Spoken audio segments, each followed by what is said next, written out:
जब जब गुजरात के सोमनाथ मंदिर का जिक्र आता है या बीजेपी का कोई बड़ा नेता सोमनाथ मंदिर का दौरा करता है, तब तब देश की सियासत में पंडित नेहरू का नाम सुर्खियों में आ जाता है। एक बार फिर गुजरात का सोमनाथ मंदिर चर्चा में है और राजनीति में पंडित नेहरू छा गए हैं। बीजेपी हर रोज प्रेस कॉन्फ्रेंस कर उस एक घटना पर कांग्रेस को कोसने में कोताही नहीं बरतती है जो 75 साल पहले हुई थी, यानी साल 1951 में। अब एक बार फिर पंडित नेहरू पर बीजेपी का निशाना है, तो इसके पीछे का ताजा बहाना भी जान लीजिए। सोमनाथ मंदिर पर विदेशी आक्रमणकारियों के हमले और उसे तहस नहस करने की घटना को 1000 साल पूरे हो चुके हैं, क्योंकि सोमनाथ मंदिर पर ठीक साल 1026 में महमूद गजनी ने हमला किया था। 1000 साल पूरे होने के मौके पर गुजरात के सोमनाथ में 8 से 11 जनवरी को विशेष कार्यक्रम का आयोजन है। आयोजन की शुरुआत आज से हो रही है, तो आखिरी दिन यानी 11 जनवरी को खुद पीएम मोदी इसमें शामिल होंगे। पीएम मोदी सोमनाथ मंदिर का दर्शन करेंगे। इसके अलावा वाइब्रेंट गुजरात समिट के साथ साथ और भी कई दूसरे कार्यक्रमों में शामिल होने का कार्यक्रम है। लेकिन असली चर्चा तो सोमनाथ मंदिर के दर्शन को लेकर है, जिसके सहारे बीजेपी को कांग्रेस को निशाने पर लेने का मौका मिल गया। एक बार फिर बीजेपी प्रवक्ता सुधांशु त्रिवेदी ने कांग्रेस पर हमला बोला।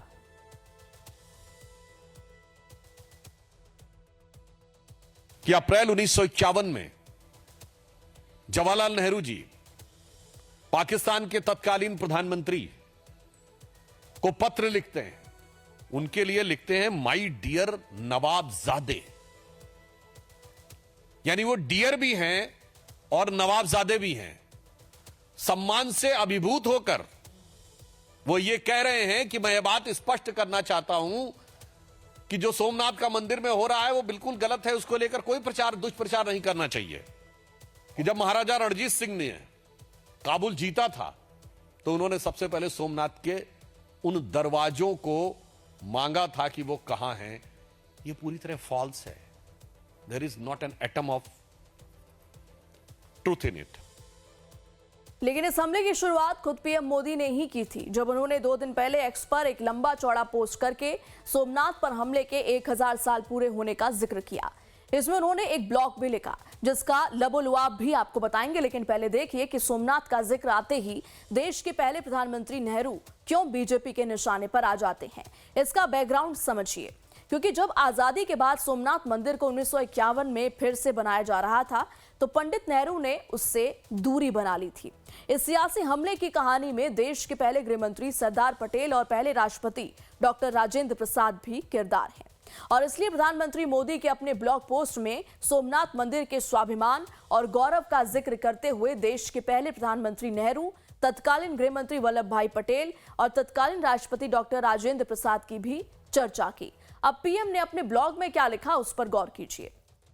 सोमनाथ शिवलिंग के दर्शन से व्यक्ति अपने सभी पापों से मुक्त हो जाता है और मृत्यु के बाद आत्मा स्वर्ग को प्राप्त होती है। लेकिन दुर्भाग्यवश यही सोमनाथ मंदिर, जो करोड़ों लोगों की श्रद्धा और प्रार्थनाओं का केंद्र था, विदेशी आक्रमणकारियों का निशाना बना, जिनका उद्देश्य विध्वंस था। जनवरी 1026 में गजनी के महमूद ने इस मंदिर पर बड़ा आक्रमण कर उसे ध्वस्त कर दिया था। यह आक्रमण आस्था और सभ्यता के एक महान प्रतीक को नष्ट करने के उद्देश्य से किया गया एक हिंसक और बर्बर प्रयास था। फिर भी 1000 साल बाद आज भी ये मंदिर पूरे गौरव के साथ खड़ा है। सन 1026 के बाद समय समय पर इस मंदिर को पुनः निर्मित करने के प्रयास जारी रहे और मंदिर का वर्तमान स्वरूप 1951 में आकार ले सका। संयोग से 2026 का यही वर्ष सोमनाथ मंदिर के पुनर्निर्माण के 75 वर्ष पूरे होने का भी वर्ष है।